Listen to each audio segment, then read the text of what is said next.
નમસ્કાર, મંતવ્ય ન્યૂઝમાં આપનું સ્વાગત છે। ન્યૂઝ લાઈવ સાથે હું છું હિનલ। ડાકોરમાં ફાગણી પૂનમને લીધે મંદિરને રોશનીથી શણગારવામાં આવ્યું છે।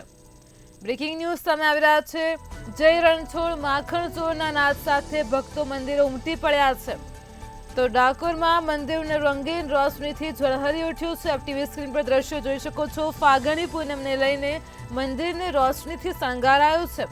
તો ડાકોર મંદિર ટ્રસ્ટ દ્વારા રણછોડરાયજી મંદિરને શણગારવામાં આવ્યું છે। ભાવિ ભક્તો મોટી સંખ્યામાં ત્યાં ઉમટી પડ્યા છે। જય રણછોડ માખણ ચોરના નાદ સાથે ભક્તો ઉમટ્યા છે। તો ડાકોર મંદિરને રંગીન રોશનીથી શણગારવામાં આવ્યું છે।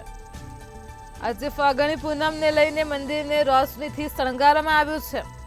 તો ડાકોર મંદિર ટ્રસ્ટ દ્વારા રણછોડરાયજી મંદિરને શણગારવામાં આવ્યું છે। મોટી સંખ્યામાં ડાકોર ખાતે માનું મહેરામણ ઉમટી પડ્યું છે। ફાગણી પૂનમને લઈને મંદિરને રોશનીથી શણગારાયું છે। જય રણછોડ માખણ ચોરના નાદ સાથે ભાવિ ભક્તો ડાકોરના ઠાકોરની ભક્તિમાં લીન બની ગયા છે।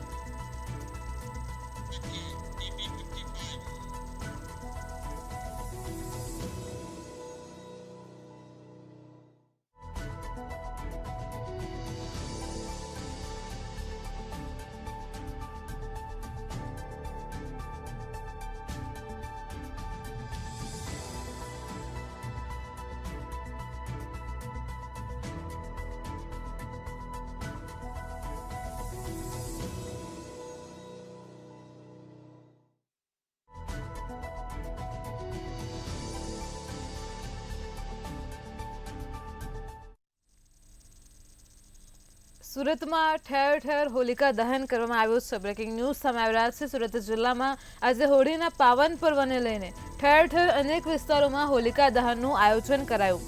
તો પાંજરાપોળમાં વૈદિક હોલિકા દહનનું આયોજન કરાયું। હોલિકા દહનના કાર્યક્રમમાં CR પાટીલ ઉપસ્થિત રહ્યા। તો ગુજરાત ભાજપ પ્રદેશ દ્વારા હોલિકા પ્રજ્વલિત કરવામાં આવી।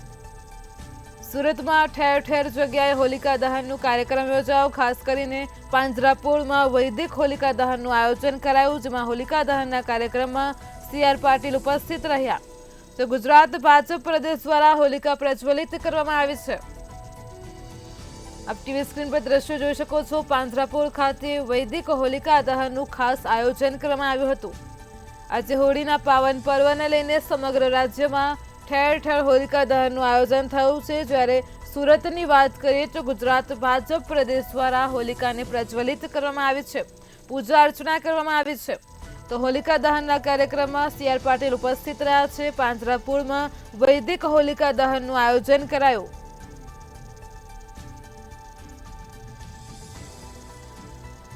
તો પાંજરાપોળમાં વૈદિક હોલિકા દહનમાં ગુજરાત ભાજપ પ્રદેશ CR પાટીલની સાથે જાહેર જનતા ઉપસ્થિત રહી હોલિકા દર્શન કર્યા અને પૂજા અર્ચના કરી છે।